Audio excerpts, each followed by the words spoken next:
วัสดีอาจารย์ที่เคารพกับผมนายไกรสอนศรีพรหมจะนำมาเสนอระบบการจัดการธุรกิจโรงสีข้าวอาจารย์ที่ปรึกษาอาจารย์วสินทร์ เหลี่ยมปรีชาความสำคัญและที่มาของปัญหาโรงสีขนาดเล็กเป็นโรงสีที่มีกำลังการผลิตไม่เกิน 5 ตันต่อวันส่วนใหญ่เป็นโรงสีที่รับจ้างสีข้าวส่วนที่ชาวบ้านใช้ในการบริโภคโรงสีเหล่านี้มีจำนวนมากและกระจายอยู่ตามแหล่งปลูกข้าวการรับจ้างสีข้าวของสีขนาดเล็กมี2ประเภทแรกคือกำหนดอัตราต้นข้าวที่จะจ่ายคืนให้เกษตรกรแน่นอนเช่นชาวนานำข้าวเปลือกมาสี100 กิโลกรัมโรงสีจะคืนต้นข้าวให้60 กิโลกรัมโดยโรงสีจะรับต้นข้าวส่วนที่เหลือปลายข้าวและลำข้าวเอาไว้และประเภทที่2ไม่ได้กำหนดอัตราต้นข้าวที่จ่ายคืนไว้ซึ่งชาวนาได้รับต้นข้าวที่ได้จากการสีทั้งหมดโรงสีได้รับปลายข้าวและลำข้าวเป็นค่าจ้างสีและตามที่กล่าวข้างต้นไม่แบ่งงานเป็นแผนกโรงสีจะเน้นที่ระบบสต็อกมากกว่าทางบัญชีในการดำเนินการจัดการธุรกิจโรงสีข้าวขนาดเล็กยังไม่มีระบบมาใช้ในการบริหารจึงมีการนำความคิดการสร้างระบบการจัดการเข้ามาใช้ในการจัดการธุรกิจโรงสีข้าวด้านต่างๆทั้งทางด้านการผลิตค่าใช้จ่ายและสต็อกเพิ่มประสิทธิภาพในการจัดการโรงสีข้าวเพื่อให้กระบวนการจัดการในด้านต่างๆเป็นไปอย่างเป็นระบบและผู้ประกอบการสามารถตรวจสอบข้อมูลในการดำเนินธุรกิจ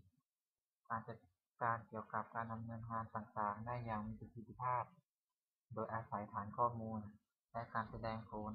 เพื่อให้ได้ผลการดำเนินงานในธุรกิจวัตถุประสงค์ของโครงการเพื่อออกแบบระบบการจัดการธุรกิจโรงสีข้าวเพื่อศึกษาความเป็นไปได้ในการนำระบบไปใช้ในธุรกิจโรงสีข้าวเพื่อศึกษาความสัมพันธ์ระหว่างปัจจัยที่เกี่ยวกับการดำเนินธุรกิจโรงสีข้าวขอบเขตของโครงการ 1. เป้าหมายเชิงปริมาณระบบการจัดการธุรกิจโรงสีข้าว1ระบบ 2. เป้าหมายเชิงคุณภาพโรงสีข้าวสามารถนำระบบการจัดการไปใช้ในธุรกิจโรงสีข้าวสามารถบริหารจัดการธุรกิจได้อย่างมีประสิทธิภาพประโยชน์ที่คาดว่าจะได้รับระบบการจัดการธุรกิจโรงสีข้าวที่มีคุณภาพสามารถใช้ระบบการจัดการธุรกิจโรงสีข้าวได้เพิ่มความสามารถทำให้ธุรกิจโรงสีข้าวได้รับประโยชน์สูงสุดนิยามศัพท์โรงสีหมายถึงหน่วยธุรกิจหนึ่งที่มีหน้าที่รวบรวมข้าวเปลือกจากเกษตรหรือพ่อค้าทั่วไปเพื่อมาแปรรูปเป็นผลิตภัณฑ์ได้แก่ข้าวสารปลายข้าวลำข้าวและมีผลพลอยได้จากการสีข้าวโดยจัดจำหน่ายในตลาดท้องถิ่นโรงสีขนาดเล็กที่เรียกว่าโรงสีตู้จะใช้เครื่องจักรแตกต่างจากโรงสีประเภทอื่นโดยเฉพาะเครื่องจักรที่ใช้ในขั้นการกระเทาะเปลือกจะมีลักษณะคล้ายเครื่องจักรที่ใช้ในการขัดขาของโรงสีโดยทั่วไปหรือแม้แต่โรงสีขนาดใหญ่ก็มีการเลือกใช้เครื่องจักรที่แตกต่างกันแต่ยึดหลักในการทำงานอันเดียวกันความรู้เกี่ยวกับโรงสีข้าวโรงสีข้าวมีบทบาทที่สำคัญมากในการผลิตและจำหน่ายข้าวในการทำธุรกิจโรงสีที่เปิดเสรีมีการแข่งขันทุกโรงสีก็ต้องพัฒนาจริงจังในด้านเครื่องมืออุปกรณ์สีข้าวเครื่องสีข้าวการบรรจุการส่งออกการจำหน่ายเพื่อชิงความได้เปรียบในด้านการค้ามีหลายท่านบอกว่าเครื่องจักรเทคนิคการสีข้าวอุปกรณ์มีความสำคัญต่อธุรกิจโรงสีข้าวแต่การสีข้าวนั้นไม่ได้มีเครื่องอุปกรณ์เท่านั้นก็สีข้าวได้สิ่งที่สำคัญที่สุดคือคนเพราะถ้าไม่มีคนที่เอาใจใส่ดูแลเครื่องจักรและปรับเครื่องให้อยู่ในสภาวะการทำงานที่ดีแม้ว่าเครื่องจักรจะดีขนาดระบบกระบวนการผลิตของโรงสีข้าวการสีข้าวเป็นการแปรรูปผลิตภัณฑ์การเกษตรวิธีหนึ่ง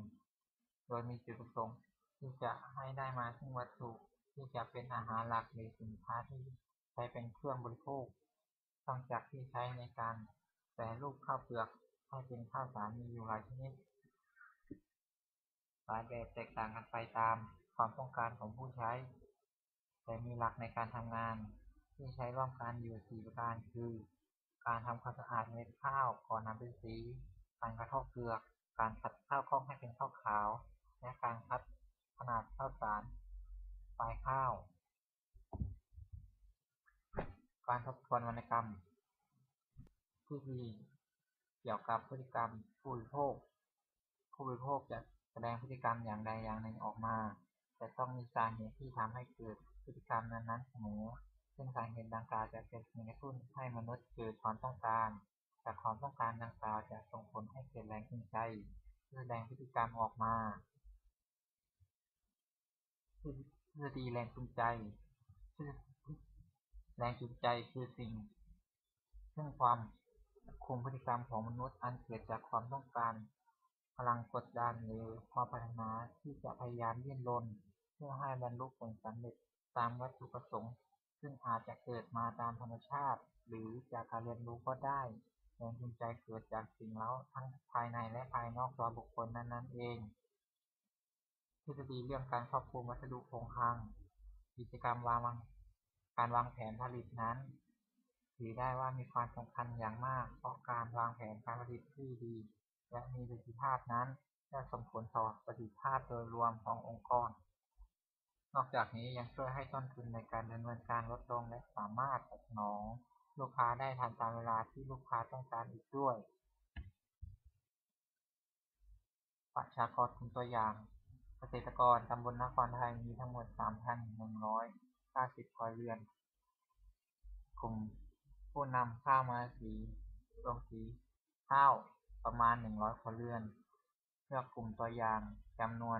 20ครัวเรือนการเก็บรวบรวมข้อมูลแหล่งข้อมูลเป็นข้อมูลที่ผู้ศึกษาได้จัดเก็บขึ้นมาจากข้อมูลภายในเพื่อใช้ในการศึกษาวิเคราะห์หลักการทำงานและวิเคราะห์ความต้องการของผู้ใช้งานทุกกลุ่มเพื่อใช้เป็นข้อมูลเพื่อการศึกษาดังนี้ข้อมูลลักษณะการทำงานของผู้ประกอบการข้อมูลด้านการจัดการลงสีของผู้ใช้งานความต้องการระบบของผู้ใช้งานการวิเคราะห์ระบบ Contact Diagram ลักษณะการทำงานโดยภาพรวมการทำงานในรูปแบบ Contact Diagram นี้จะมีส่วนที่สำคัญอยู่2ส่วนคือตัวโปรแกรมกับผู้ประกอบการซึ่งในส่วนของผู้ใช้นั้นก็คือผู้ประกอบการนั่นเองเป็นผู้นำข้อมูลคือข้อมูลเกี่ยวกับค่าใช้จ่ายข้อมูลการขายข้อมูลการผลิตป้อนใส่ในโปรแกรมระบบการจัดการธุรกิจโรงสีข้าวโปรแกรมจะทำการคำนวณหาผลพลอยได้รายได้และค่าใช้จ่ายออกมาเป็นผลประกอบการ Data Flow Diagram การแสดงการทำงานของระบบลักษณะการทำงานของ Data Flow Diagram 1. การผลิตคือเริ่มตั้งแต่การเก็บข้อมูลผู้มาใช้บริการการรับเข้ามาสีและการบันทึกข้อมูลของผู้ใช้บริการในการผลิตจะมีรายได้ออกมาในรูปแบบของลำข้าวและปลายข้าวเป็นผลพลอยได้ 2. การจำหน่ายข้าวเปลือกคือมีการบันทึกข้อมูลของลูกค้าที่มาซื้อข้าวเปลือกและจัดเก็บข้อมูลการจำหน่ายในการจำหน่ายระบบจะมีการคำนวณข้อมูลในการตัดข้าวเปลือกในสต็อก 3. การรับซื้อข้าวเปลือกคือมีการเก็บข้อมูลผู้มาใช้บริการหรือผู้นำข้าวเปลือกมาขายและบันทึกข้อมูลระบบจะมีการคำนวณข้อมูลและเพิ่มข้าวเปลือกในสต็อกการคำนวณข้อมูลต้นทุนคือการเอาค่าใช้จ่ายต่างๆรวมทั้งค่าใช้จ่ายในการซื้อข้าวเปลือกทั้งหมดมารวมกันเพื่อหาต้นทุนทั้งหมดการคำนวณรายได้คือการเอารายได้ทั้งหมดในด้านการผลิตและการขายข้าวเปลือกทั้งหมดมารวมกันเพื่อหารายได้ทั้งหมดหน้าจอหลักของระบบการจัดการธุรกิจโรงสีข้าวหน้าจอหลักจะมีส่วน ต่างๆของระบบส่วนแรกก็คือการผลิตส่วนที่สองการขายส่วนที่สามต้นทุนส่วนที่สี่สต็อกหน้าจอหลักจะเสนอรายได้รวมและต้นทุนรวมและแจ้งเตือนการทำงานของสต็อกรายงานสินค้าคงเหลือในสต็อกครับผมขอจบการนำเสนอเพียงเท่านี้ครับขอบคุณครับ